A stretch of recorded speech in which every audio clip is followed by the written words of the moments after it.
you silly fanboys. All these years arguing over things you thought were important, like specs, and libraries, and exclusives, and controllers, wasted. Not once have you considered the most crucial thing about a video game console, how good it looks. This piece originally appeared April 30, 2015. Who cares if it's stuck on a shelf, or crammed in an entertainment unit, or that in the dark all you're going to see are its status lights?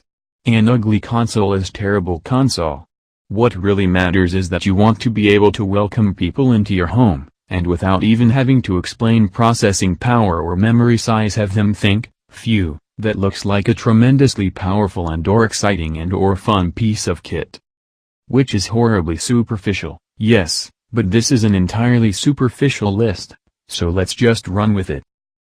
Over the past 4 decades, there have been some plain consoles, sometimes even some ugly consoles, but we don't care about them today. Today, we celebrate the best-looking video game consoles, no handhelds, of all time, for whatever the reason. 10. Sega Mark III, 1985. The Sega Mark III was never released in the West, which explains why you might never have seen it. Here, it would be repackaged and sold as the Sega Master System. It might be my favorite of the bunch. It doesn't even look like a video game console. It looks like what a sci-fi anime from the 80s thought a video game console would look like in the distant future. A console that didn't even play discs, it just shot holograms into the air. It had the support for the cards as well. The Sega My Cards or Sega My Cards. Now, I got this one more of the basic games, and also for the a lot of the card games that came out.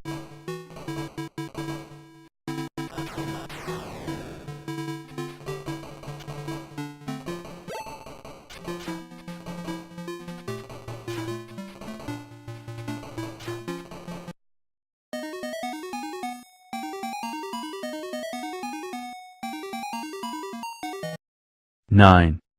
Nintendo GameCube, 2001. The Nintendo GameCube was a tiny little box that played tiny little discs and had a tiny little handle so that tiny little hands could carry it with them to their friends' houses and play the best Mario Kart game there ever was. Cool controller, an affordable price tag, and a massive library of video games including Game Boy, Game Boy Color, and Game Boy Advance. There's many reasons to love the GameCube, including the fact that the overwhelming majority of the games are playable on the Nintendo Wii. And besides, you've got to love any game console that has time splitters. It's 8. ZX Spectrum, 1982. Yes, this is technically a computer. But like the C64 or below, their platforms were so isolated, and the value of their games so vital to their overall success that fuck it, they've made this list. Sir Clive Sinclair is a cool guy, whose eye for the future has led him to invent all kinds of weird and amazing machines. His most famous is the ZX Spectrum, which wasn't just an important machine, it pretty much gave birth to the home computer scene in the UK but was very easy on the eyes as well. The keyboard is great, as is the smartly compact form, but it's the color scheme that really does it for the Spectrum. That rainbow splash along the side evokes everything from a Daft Punk album cover to old VHS tape color art. graphics, hence its name, the ZX Spectrum. And yes, it is pronounced ZX. I don't care where you're from, there is only one way to pronounce it. 7. Sony PSX, 2003. Of all the pieces of video game hardware Sony have released over the years, few have ended up as forgotten as the PSX. I'm not talking about the abbreviation for the original PlayStation, I'm talking about the system that was actually called the PSX. Released in 2003, it combined a PlayStation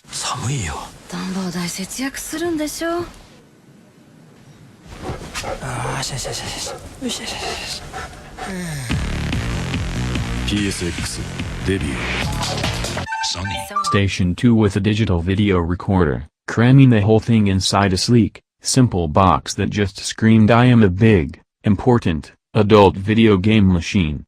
It's a design that really grows on you, appearing a slab at first. The longer you look, the more you notice the subtle details, like the tapered flares running down the side of the machine.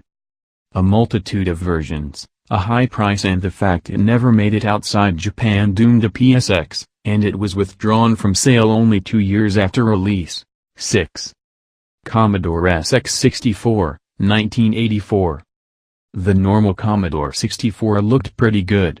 It wins points for cramming the entire system inside a keyboard.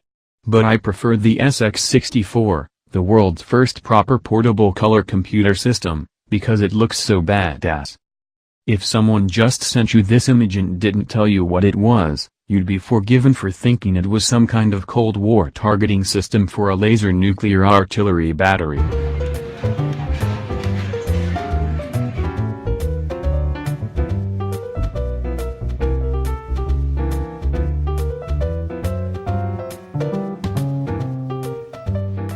Or to that Monday morning conference at work. Put your foot across.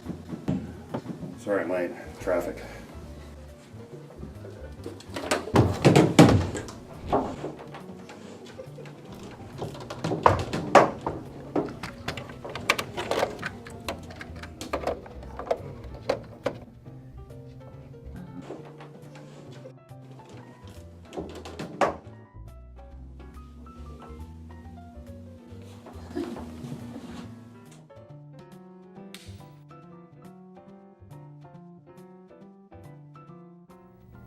Anyone have a Wi-Fi password? The SX64 retailed for $995 5. US dollars. Panasonic 3D0, 1993. It was a failure of a console. But that's what was so good about the 3DO. Everything about it was captured perfectly by its design. With its pillars it looked like a pantheon, an ancient shrine to a non-existent god, a hulking mass of plastic that wanted you to think it was the future, the conqueror, the greatest. Look upon my works, ye mighty, and despair. Only it wasn't any of those things. It was a hulking great piece of plastic. And, like Ozymandias, all anyone remembers now is the bluster, not the works. The arrival of the full-motion video craze. For a couple of years, all game manufacturers who were releasing games on CD were making use of actual video footage, thinking that that would be...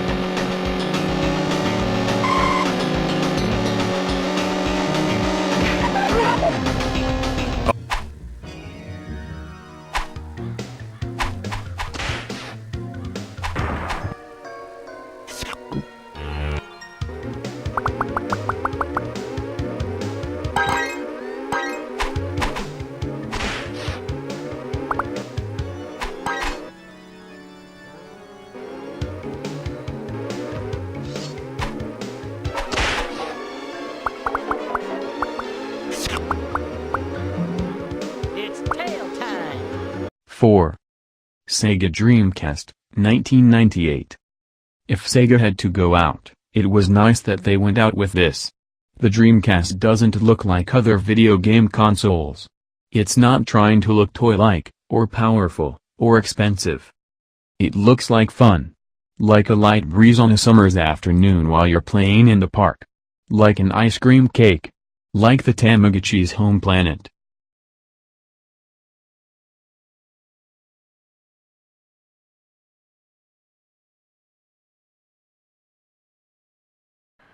Вот также здесь есть специальная такая защипал, ну как, ну короче, специальная такая штуковина, я забыл как правильно сказать.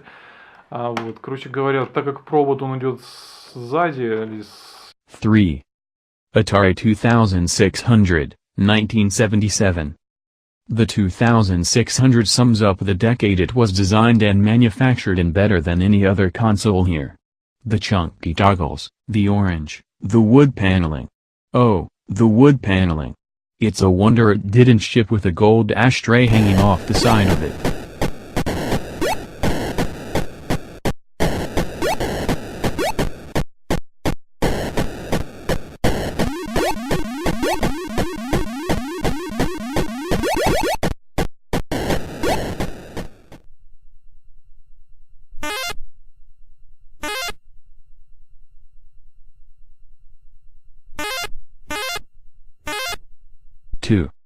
Nintendo Super Famicom/Super Nintendo, 1990.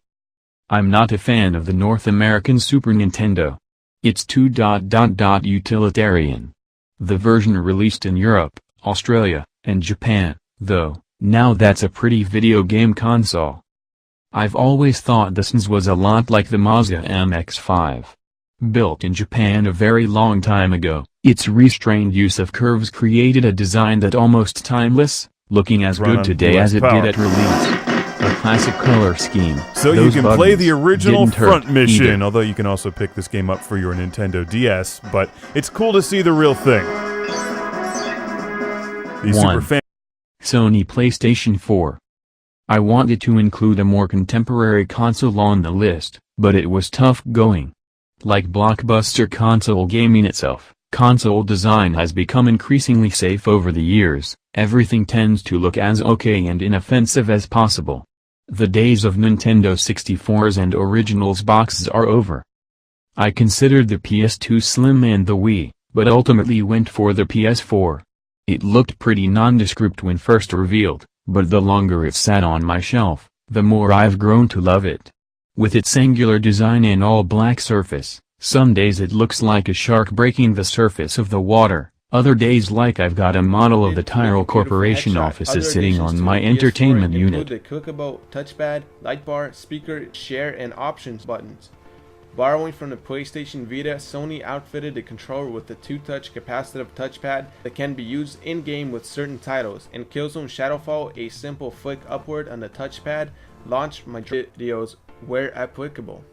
If I hovered over one of my recently played games, a tab called Recent Activities would appear.